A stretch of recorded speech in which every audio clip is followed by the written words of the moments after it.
Jordan, you are an incorrigible delinquent at times. Behave yourself, man!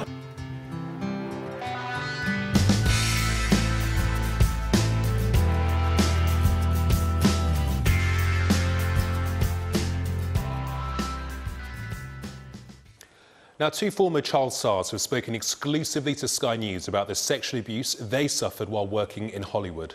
The revelations have put the spotlight on paedophilia in the film industry, already under scrutiny following the sexual abuse allegations by women over Hollywood producer Harvey Weinstein. Our arts and entertainment correspondent Katie Spencer has this special report. Right off the bat, I can name 6 names. It connects pedophilia to one of the major studios. The way that he would threaten me was like, you know, if you tell your parents what's going on, you tell your mom, you're not going to be able to act anymore. Many of the adults in there know each other and are exchanging information about certain kids. It's frightening. You got to realize how many studios may have protected people that they knew what they were doing wrong. They don't want to get rid of people because they're making money for them.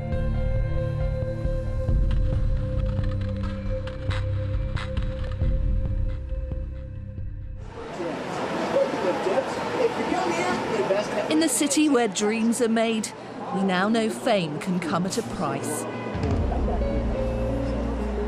Power and money can buy silence. Even a conviction for child abuse doesn't necessarily preclude you from the party.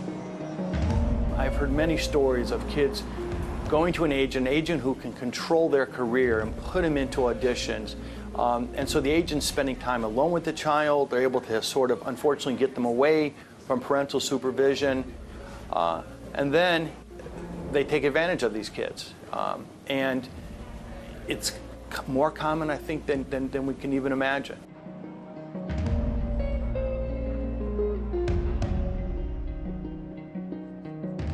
If you'd asked me when I was 5 years old what I wanted to be when I grew up, it was I wanted to be famous. Nathan Winters was 11 when he starred in his first film. Some of the cast and crew came to my mom and said, you know, Nathan and Victor's interaction on set is not okay. There is something going on. Director Victor Salva had been a friend of Nathan's mum since Nathan was 6. She made props for his movies. The clowns, Randy, they're here. Clown House, financed by Francis Ford Coppola, was his first feature film. And behind the scenes, something awful was happening. His grooming process was developing my love and trust and developing my parents' trust.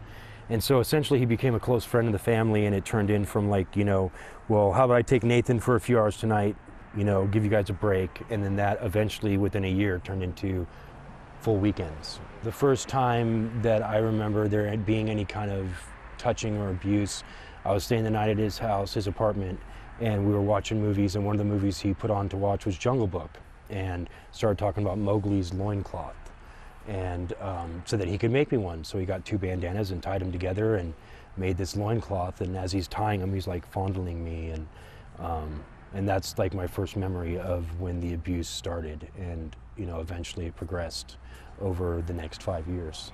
Videotape all of it. I mean, it was full blown.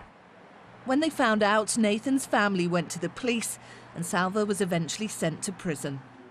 He had a nice, expensive lawyer team. There was people watching us. And again, I think that there was no intent other than to make it aware that we were being watched and to intimidate us and hopefully scare us off. As a convicted paedophile, Victor Salva is on the sex offenders register, but it hasn't stopped him having a successful career in movies. The neighbors talk about him like he's some kind of a phantom. Powder, one of the scripts he wrote in prison, was distributed by Disney's Buena Vista Pictures. What's your name? Powder. He's also made the Jeepers Creepers franchise. What happened here happened before! I was told at 12 that I'd never work in that industry again. Basically blackballed for telling the truth. He's been coddled completely by certain members of Hollywood, and big names in Hollywood have been backing him and throughout the entire process. It just seems like there's like an exclusive club, and Victor's a part of that club. People throw money at the problem. Whether it's paying the person off or hiring the team of lawyers, powerful people use money as a shield. This is why a lot of these people just were silent. It's a very hard and powerful thing to fight. Child abuse experts say they treat 200 to 300 cases of sexual abuse in Los Angeles every year. As part of a 2-month operation targeting child predators in Southern California, LA police made 238 arrests in 2016. It takes that inner strength to come forward. Now with children, it's that inner strength that, you know, it's not the same as with an adult. They feel like they've done something wrong and they feel guilty, and it's very difficult to come and talk about it because you're not even sure you're a victim.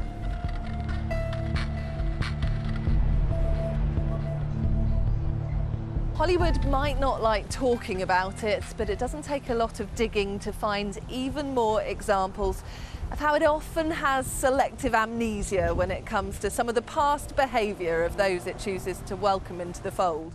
If we look historically at what's been going on, I mean, how long ago was it that Mel Gibson was completely derided in this town and is now being lauded for his work?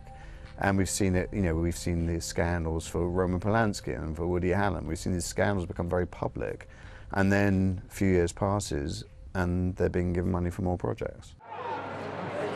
The Harvey Weinstein scandal shows how the industry can turn a blind eye, exposing how those close to him appear to have been complicit in protecting the producer, keeping quiet about accusations of sexual assault and rape, which Weinstein denies. There's been a domino effect of people coming forward with allegations of misconduct. Others who have been accused include Tyler Grasham, an agent for one of the stars of Stranger Things, who was fired following claims he raped an 18-year-old. And with allegations mounting, Kevin Spacey has apologised to actor Anthony Rapp for sexual harassment when he was 14. And it's prompted questions over why Roman Polanski continues to be decorated with industry awards despite a conviction for raping a 13-year-old. Power that comes with fame seems to make some untouchable. I think fame ultimately corrupts. You know, I think a lot of famous people will say that they don't change when they become famous, but people change towards them when they were famous. And the famous people that I've known, I've hung up with, they live in a very weird world where everything they say is hilarious, people are running around after them all the time. It's naturally and ultimately corrupting in some way. You're not seeing the world in a normal way, so your whole level of what is right and wrong ultimately adjusts. In 2004, actor Brian Peck was convicted of sex with a child. But just 2 years later, he was given a role on this kids' show, The Sweet Life of Zack and Cody. Do you like the design? 3 words. Hid the us. Let's take a short break. He's since been working as a dialogue coach on anger management. Speaking to someone familiar with the show, we were told the decision to hire Brian Peck came down to Charlie Sheen himself.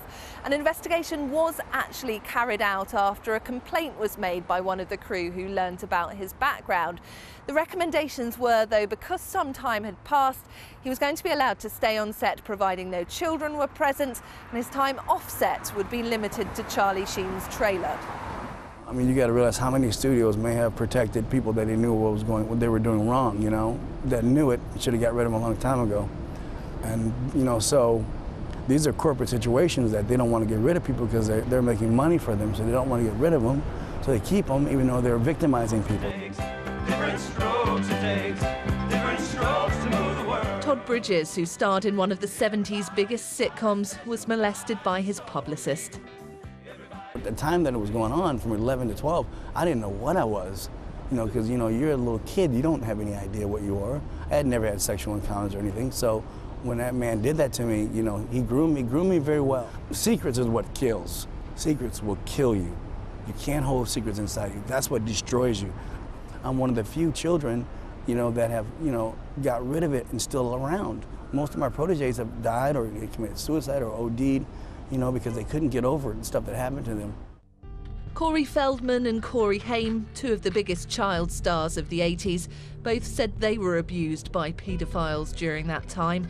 Before his death, Haim claimed he'd been raped aged 11. On social media, Feldman now says it's high time those who knew speak up.